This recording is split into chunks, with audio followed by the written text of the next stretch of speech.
Action Center. My name is Morgan Merrill, your host, and I am here with Elk Grove FFA.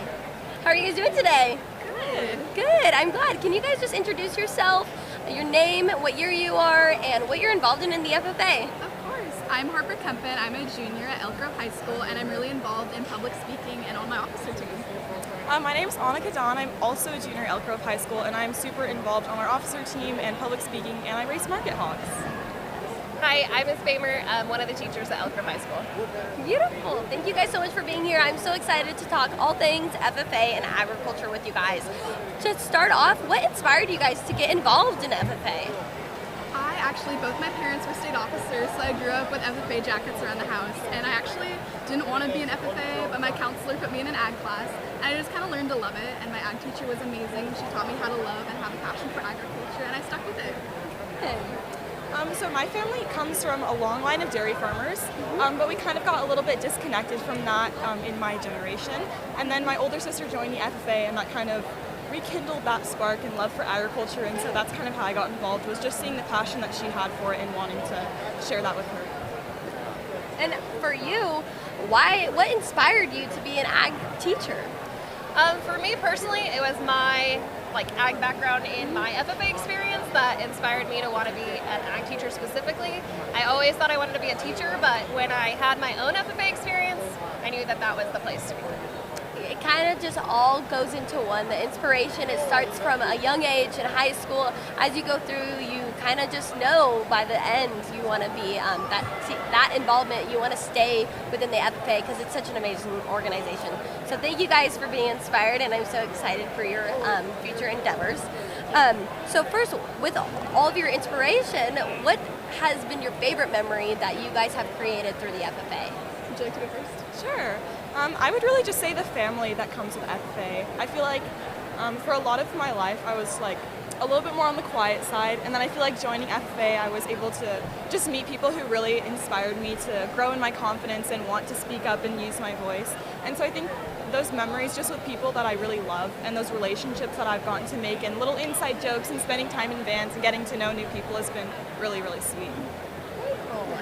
I think my best experience is the public speaking holding rooms, because you just get to meet people from every single region, and they're the most fun places. I've met so many amazing people. I've learned so many card games. It's just one of those places where you're just able to connect with people about the things you love, not just ag, but just talk about the most random things. And I met a lot of people who are now state officers, and I'm able to talk to them before they have that experience and just see the amazing people in FFA. That's so cool. I would have never guessed, just the waiting room, that you guys have met so many people, and those little moments that matter so much to us as we build our passions within FFA. So it's really cool that you guys got to build relationships through that. So with FFA, there comes a lot of responsibility and leadership. So how has FFA impacted your leadership skills? I think it's really taught, I can say for me, it's taught me how to lead by example, because I've seen my chapter and section and regional officers who just lead so well and with so much poise and character, and I'm just able to I want to be like them, as a freshman I was I want to be a chapter officer because I see what they do and everything that they bring to our school, and so that's what encourages me to be a chapter officer and a section officer this year. I feel like I've just learned a lot about servanthood and just understanding really what leadership is. I think that so much of leadership is just wanting to genuinely benefit those around you, and so I think I've grown a lot in just understanding your role as a leader and being confident in that, but also ensuring that you're doing your best to serve others and not put the attention on yourself but direct it to others to uplift them. Absolutely. There's so many different types of leaders that we can be. There's delegation, there's different people that take point, and it's really cool seeing that in the FFA. We have so many different type of leaders that emerge, and you were able to become a mentor because of it, and seeing that. How has your FFA kind of grown within the mentorship side? You mentioned a little bit about how the older ones kind of take the younger freshmen under their wing, and what does that look like in your chapter? I think it's been, I'm trying to think of how to word this. I think for this year specifically, I also serve as a chapter officer. I think it's been really, really cool to see. We have a really big freshman class, and they are super interested in agriculture, and they just want to take every experience that they can by storm. And I think it's been a really amazing to just see their genuine interest, but then also to see their potential, and as leaders in our program help to kind of foster that potential and help them build confidence in who they are and their passions so that they're able to explore different areas of agriculture and continue to just grow that passion and not get burned out, but realize that whatever they're interested in, they have a place in it.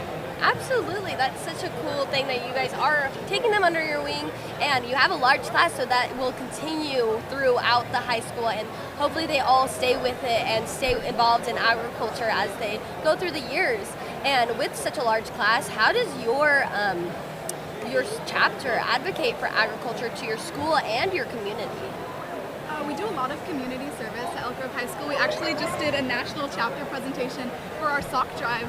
And yeah, since we have like over 600 members at our school, we take community service really seriously. We really try to have a community outreach. And so we collaborate with people like the Elk Grove Lions Club, which is an adult community service association, to just like expand our outreach on Sacramento and like open those opportunities up to students. And you know a lot more about the sock drive than I do if you want to talk about that. I think that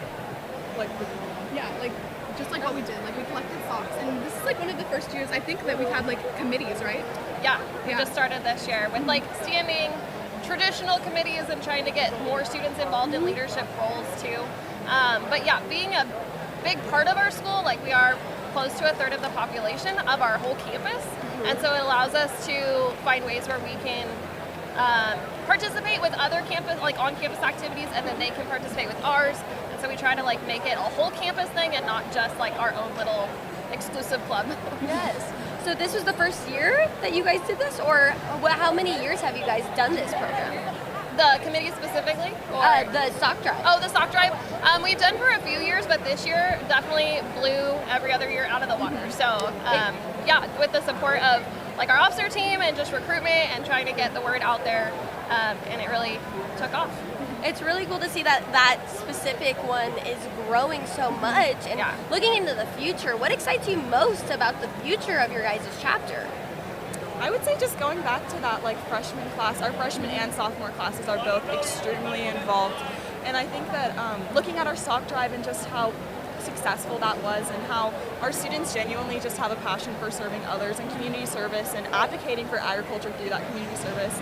I'm really excited to see how this next generation of leaders in our chapter really rise up in the role that they take in our community and kind of not like our legacy, but like how they take the work that we've put in and make it their own and continue to build upon that. Yeah, absolutely. Is there any like projects or like events that you guys are currently working on that are coming up here soon?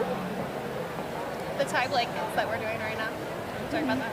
Yeah, we collect fleece during the winter so that during like this season we're able to make tie blankets and donate it to, I think it's the Southern NICU. Yeah, donate it to the Southern NICU. So we take in donations from all around the chapter, and then our leadership class like gets together and we make these tie blankets during class. And so it's just an awesome opportunity just for like students to donate, and then for the leadership class just to like do community service and like see like this feels so weird to say, like the fruit of their labor, like you know, yeah, absolutely. It comes full circle. They see the start to the finish of the end product. So that's really cool that you guys do that. What does the process look like for that specific for that event? Yeah, so basically we start with collecting the tie blankets or like the fleece for them. So we have like an activity point system where you have to have 8 points to like pass your class during the semester. And so we allow students to bring in the 2 pieces of fleece, fleece. One of them is like a pattern and then just a plain one, just to make sure that they're cute and comfortable for the NICU. And then when students bring those in, they get an activity point. After our fleece drive is done, they go to our ag leadership class. And we, if you ever made a tie blanket, you cut like the little strips in it so you can tie them together and make it 2 pieces together. And so we go through and we cut all of those. And then we have a community service or committee meeting where students can come in and tie all of those blankets. And it's just, we find that that's the most effective way to not only do it quickly and effectively, but also produce them on a larger scale so we can make a larger impact as well. That's really cool. And how does that relationship, how is that relationship created with the NICU? Like how? Originally we had a student whose mom had like a family friend who worked in the NICU, and so they saw the need of like, we wanted to do some kind of community service activity, and they specifically had requested and asked for like, this is something that we would love and use. And so years ago when that relationship was first started, and then since then we've just continued to build that relationship. And every year they are so excited when we go to deliver, and all the nurses come down and help like unpack them from the car, and they're always blown away. So it's a really great program. That is so cool. That's so authentic Yeah. that you guys have done something. I've never heard anything like that, and it's such a cool opportunity that you guys get to be involved with in that. So, from my understanding, Elk Grove recently built a new agricultural building. These there's modern classrooms are fitted with the features such as chemical hoods, stoves, large sinks, all to expand the range of scientific exploration within the classroom. How have these resources impacted your chapter? I really feel like they just open up so many more doors for opportunity. The FFA, we changed our name from the Future Farmers of America to just the FFA so that we can encompass so much more than just farming. And I think that by modernizing our campus, we were able to help encompass that change as well and just show students that agriculture is so much more than just farming. It is scientific as well. And we have a program where over the summer students can make jams out of fruits that we either grow at our school farm or that they can just get from the store. And then they are able to create those and then put them out to state fair to get like scored basically. And I think it's made that process so much easier and allowed it to become much larger, and I think that it just allows for so much more opportunity and exploration in so many different sectors of the ag industry and helping students reach whatever interest they have. Yeah, and just to add on to that too, like these modernized classrooms, we do agri-science projects every year. Like our students, if you're in an ag class, you're involved in an agri-science project, like the boards that are over there. And there's so many opportunities, like with petri dishes now, where our students are able to like house more of them in the agri-science, like in the ag classrooms. And so many students are able to do these like higher scale agri-science projects because of these modernizations that we do. That's so cool that you guys have that new technology and you guys have that space to work in. What are some of your personal experiences with that area? It's pretty new, so it just started. Oh, okay. Very new. It just opened this year, so okay. this is our first year of classes in that building. So. Okay, I see. So that's super cool opportunity for you guys to do. So Elk Grove FFA hosts annual third grade field day with agricultural presentations to 1,200 students. What is the value of these experiences of your young students? You got this one. Well, I love ag literacy, and one of my favorite statistics is that about 7% of American adults believe that chocolate milk comes from brown cows.